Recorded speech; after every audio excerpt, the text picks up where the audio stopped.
Every American who believes in government accountability needs to see this Senate exchange. Senator Kennedy pressed FBI Director Kash Patel over sealed case files that belong to the public. Watch what happens when the question gets asked directly. I want to ask you about the Epstein files. Have you seen the Epstein files? I have not reviewed the entirety of it myself, but a good amount. Okay. Would it be fair to say that Mr. Epstein trafficked young women, including, in some instances, minors? The Epstein case files existed in the two prior administrations, in the Obama administration and the Biden administration. And they didn't release anything. And there was President Trump in the first administration that renewed charges against Mr. Epstein. And I know it's a little complicated to understand, but what exists in the Epstein case files. Stay tuned so you catch every critical moment of this debate. Staying informed on federal oversight is vital for every patriotic citizen. Watch the full footage now. Mr. Director, you and the FBI, working with state and local law enforcement officials in Utah, have caught the assassin of Mr. Charlie Kirk. Is that right? We have a suspect, yes, sir. And you did that within 48 hours, did you not? 33 hours. 33 hours. Congratulations.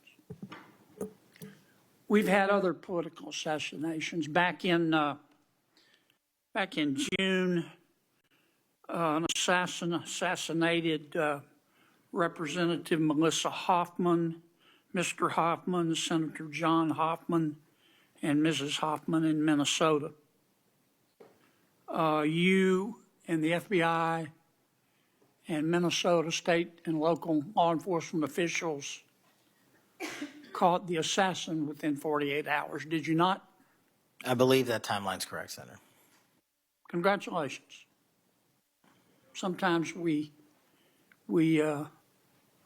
miss the forest for the trees. Good work.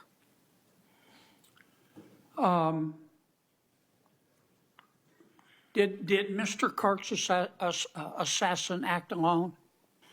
As I've said since the beginning, Senator, it is very much an ongoing investigation, and I can't speak to the state charges. That's for the state to address on their own, but we are providing them with the same investigatory findings reporting the department. And as I noted to Senator, I believe it was Cornyn or Hawley, that there are a number of individuals that are currently being investigated and interrogated, and a number yet to be investigated and interrogated specific to that chat room. So we are very much in our ongoing posture of investigation. So others could have been involved? Yes, sir. Okay. I asked you this last time you were here. Kash, you remember Mr. Peter Strzok and Ms. Lisa Page? Yes, sir. Mr. Strzok was an FBI agent. Ms. Page was an FBI lawyer. They were both very aggressive anti-Trump political activists who allowed their political opinions to affect their work at the FBI. Is that a fair statement? I believe their text messages and their testimony that was secured by the OIG and DOJ speak for themselves. In fact, Notice how Director Patel handled that question about others being involved. He confirmed that an online chat room is still under active investigation. But pay close attention to where Senator Kennedy takes this next, as he pivots to official agency records and a major financial payout. Watch what happens when the numbers get brought up. Mr. Strzok and Ms. Page were having an extramarital affair, and at one point, Ms. Page texted Mr. Strzok, quote, "Trump's not ever going to be president, right? Right?" And Mr. Strzok replied, "No, he won't. We will stop it," end quote. Ms. Page resigned from the FBI. Mr. Strzok was fired. They promptly sued the federal government and the FBI and Justice Department for releasing their emails, which revealed all of this. The FBI settled that lawsuit for $1.2 million, gave Mr. Strzok $1.2 million cash, gave Ms. Page, who resigned, She wasn't fired. She resigned. She quit. Gave her $800,000. Who, if the FBI made that decision to give them money? That settlement was reached in the Biden administration when my predecessor was a director. Who? Are you saying that Chris Wray did? The only people that can decide that settlement are the Attorney General in conjunction with the director and the administration. Okay, so you're telling me that Attorney General Garland and Director Wray decided to give them the money? Is Yes, that sir. right? Yes, sir. Okay. Now, when you took over the FBI, did you find instances of where under the Biden administration the FBI had weaponized the agency to push the political beliefs of President Biden? Sorry, the last part. When you took over the FBI, did you find instances of where the Biden administration had politicized the FBI to prosecute its political agenda? Well, I won't speak for other people. Having been a target of that weaponization, having been a staffer on the House Intelligence Committee, having had the Justice Department weaponized against me for making the findings and leading the investigation of Russiagate, I know what that feels like. And that's why, as the FBI director, I'm committing to not ever have that ever happen again. But I'm also committed to fully investigating what was done, and that matter is still ongoing. So I assume, I take it your answer is yes. Yes, sir. And you're firing those people, is that right? Anyone that politicizes their job at the FBI will not work at the FBI. Okay. You've heard. Patel just confirmed under oath that the FBI was used as a political weapon, saying yes, sir, twice without hesitation. Kennedy put $2 million of taxpayer money on the table, paid out to settle with officials whose own text messages showed political bias. If those payments were legitimate, why was no explanation ever given? What Kennedy presses Patel on next goes far beyond a settlement check, moving straight into the sealed Epstein files. Watch what happens right now. You've heard some of my colleagues either implicitly or otherwise suggest that you have politicized the FBI to prosecute the political beliefs of President Trump. Is that true? I don't know how that can be true when the stats that I cited, to include the 23,000 arrests, 6,000 weapons seized, 1,600 gang and criminal enterprise organizations, 4,700 children found and rescued, more enough fentanyl seized to kill a third of America. The men and women of the FBI are now on an apolitical mission, and this is why the numbers are historic. Have you fired people because they voted for Vice President Harris? I don't ask people who they vote for, and neither does the FBI. Okay. But you've given people polygraphs, have you not? Many people in the FBI take polys. The FBI does that all the time. Yes, sir. Does it not? Yes, For sir. a long time, is that correct? Decades. All right. I want to ask you about the Epstein files. Have you seen the Epstein files? I have not reviewed the entirety of it myself, but a good amount.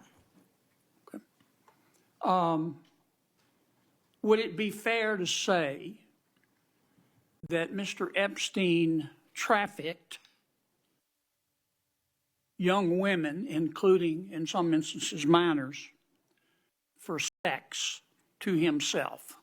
That was specifically the allegations in the 2018 indictment in the Southern District of New York. Okay. Who else did he traffic these young women to? In terms of what the investigation, again, going back to 2008, Mr. Acosta, who limited the investigation and limited the search warrants and limited the parameters of the investigation, the only thing we are able to speak to publicly, because he was given a non-prosecution agreement by Mr. Acosta, is that first time period from, I believe, don't quote me on this, 97 to 2001-ish. And then when the Trump administration courageously reopened it. Excuse me for interrupting, but I'm going to run out of time. You've seen most of the files.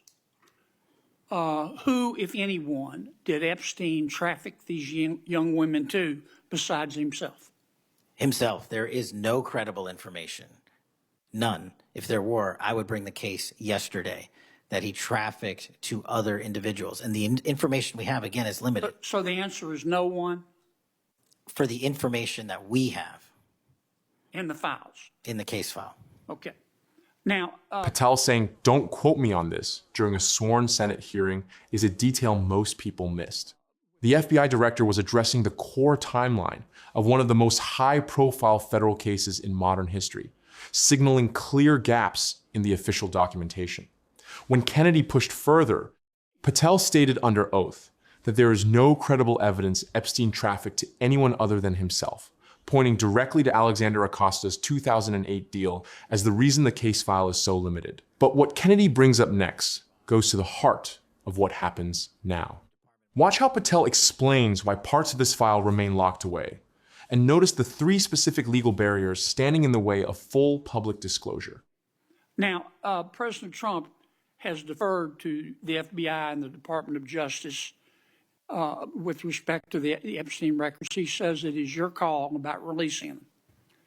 And I understand that the department and the agency have decided to release them in cooperation with the House committee. Is that correct? Yes, sir. So you're releasing them a little bit at a time. Is that correct?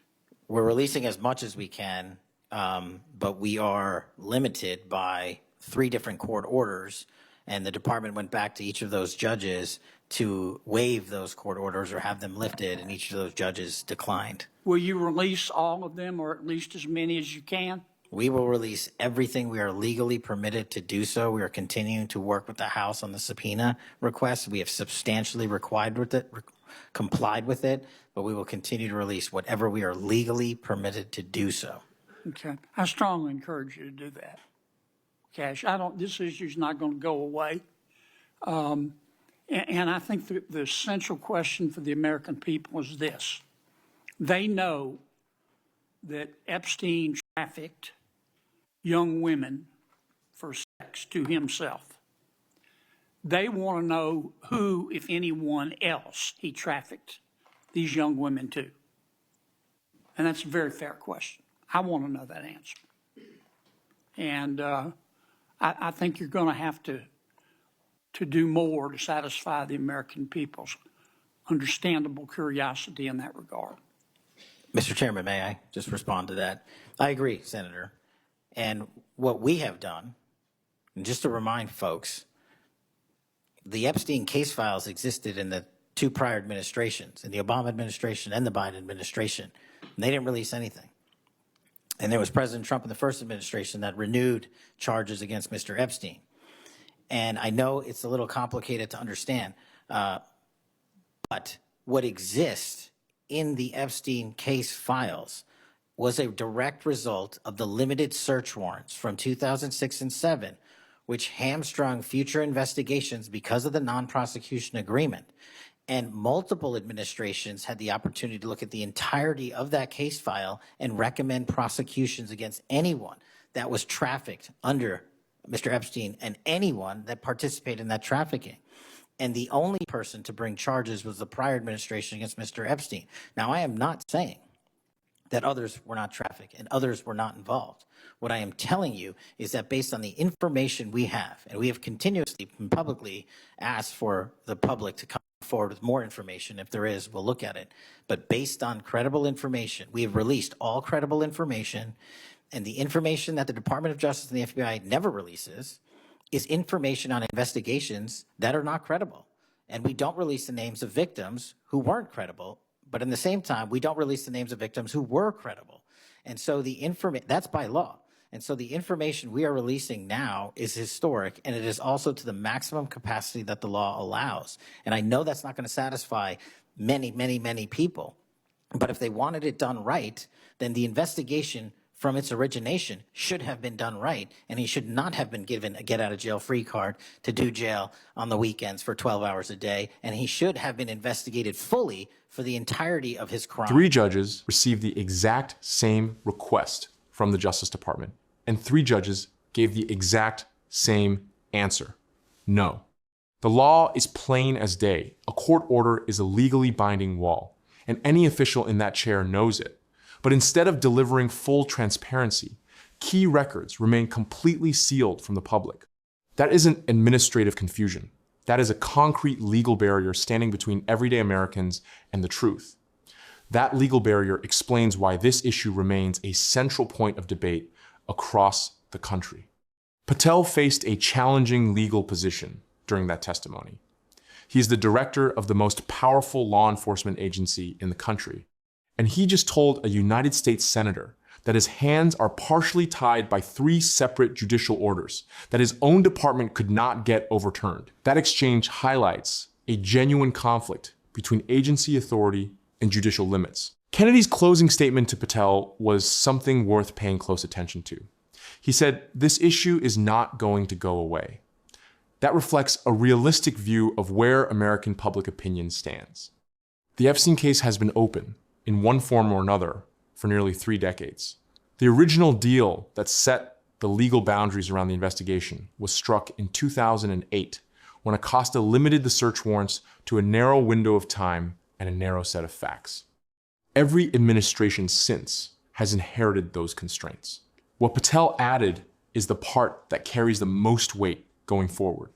He drew a straight line from the 2008 non-prosecution agreement to the thin case file that exists today, and pointed out that the Obama and Biden administrations, both of which had access to the full file, released nothing. That is a factual claim made under oath. It leaves a major accountability question that has yet to be fully addressed. There's also something in the way Patel framed the victim information. He said the FBI does not release the names of victims who were credible, and also does not release the names of victims who were not credible. That means the identities of people who came forward and were believed are still protected inside that file.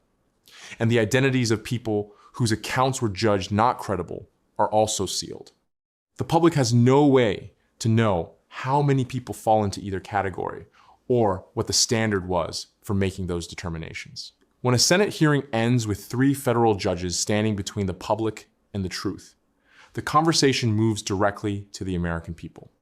Was Senator Kennedy right to demand total transparency on these sealed files? Or is Director Patel justified in adhering strictly to court orders? Share your perspective in the comments below.